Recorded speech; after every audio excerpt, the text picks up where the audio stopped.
신명기 12장은 하나님의 택하신 예배 장소와 함께 다른 신을 섬기지 말라는 금지 명령에 대해서 알려줍니다.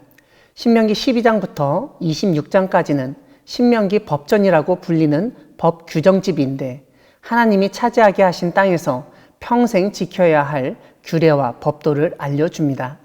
오늘 본문 앞부분은 제일 먼저 쫓아낼 민족들이 섬기던 신들을 모시던 장소, 즉 높은 산이든지 작은 산이든지 푸른 나무 아래든지 막론하고 파멸시켜야 한다는 점을 강조합니다. 그리고 그 제단을 헐고 주상을 깨뜨리고 아세라상을 불사르고 그 조각한 신상들을 찍어버려서 그런 이름이 알려지지 않게 하게 합니다. 하나님은 여러 장소에서 우상을 섬기던 가나안 사람들과 달리 이스라엘은 하나의 장소, 하나님이 이름을 두시려고 선택하신 곳으로 가서 제사를 드리고 하나님을 섬기도록 명령하십니다. 오늘 본문에서 하나님이 자기의 이름을 두시려고 택하신 곳이라는 표현이 5절뿐만 아니라 11절, 21절에 나옵니다. 그리고 하나님이 택하실 곳이라는 말은 14절, 18절, 26절에서 사용됩니다. 이처럼 신명기는 하나님이 정하신 곳에서만 하나님을 섬겨야 한다고 강조했습니다. 문제는 이 장소가 어디냐 하는 것입니다.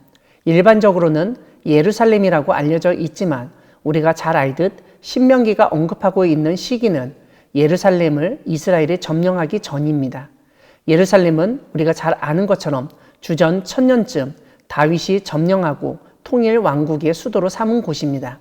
이런 점에서 우리는 각 시대마다 하나님이 가나안 땅에서 성소로 정해주신 곳이 있었다고 생각하는 것이 좋습니다.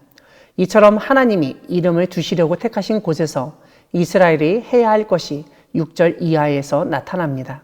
다름 아니라 번제와 제물, 11조, 거제, 서원제, 낙헌예물, 소와 양의 처음 난 것을 드려야 한다는 것입니다. 그리고 하나님 앞에서 먹고 하나님이 수고한 것에 복 주심으로 말미암아 기뻐하고 즐거워하도록 합니다. 그런데 약속의 땅에서는 하나님이 정하신 곳에서 하나님이 정하신 법에 따라 예배 드려야 한다는 것입니다. 이렇게 하나님이 한 곳을 정하시고 그곳에서만 하나님을 섬기도록 하신 이유는 이방의 신들과 전적으로 다른 하나님이심을 알려주고 우상 숭배에 빠지지 않게 하기 위함입니다.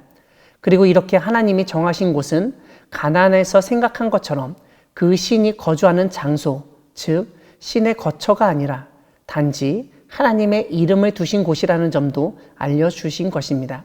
즉 하나님의 이름을 그곳에 두신 것이지 하나님이 그 성소 안에 갇혀있듯 거하는 것이 아니라는 것입니다. 이런 점에서 하나님의 이름을 두셨다는 것은 하나님의 소유관계, 하나님의 이름을 부를 수 있는 장소라는 점만을 보여주는 것입니다.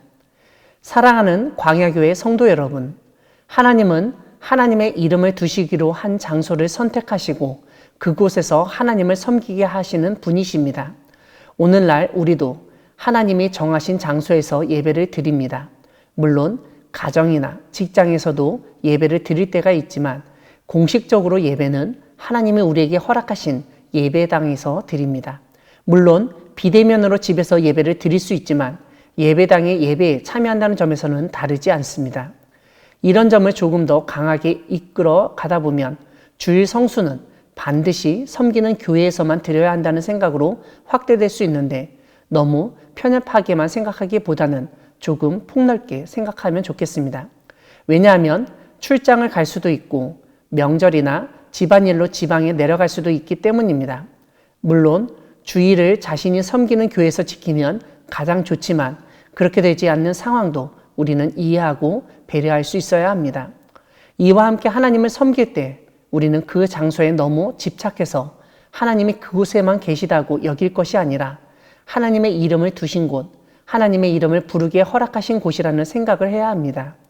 이것은 하나님 이름 외에 다른 것들의 이름을 거론하면 안 된다는 뜻으로 우리 안과 밖에 다른 우상을 섬길 여지가 있는 모든 것을 제거하고 포기해야 가능한 것입니다.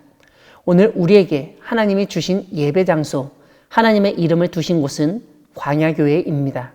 하나님이 우리에게 허락하신 이곳에서 예배를 드리며 하나님을 마음껏 섬기고 하나님이 주시는 복과 은혜를 누리며 즐겁고 기쁜 삶을 살아가는 우리 모두가 되기를 소망합니다. 아멘.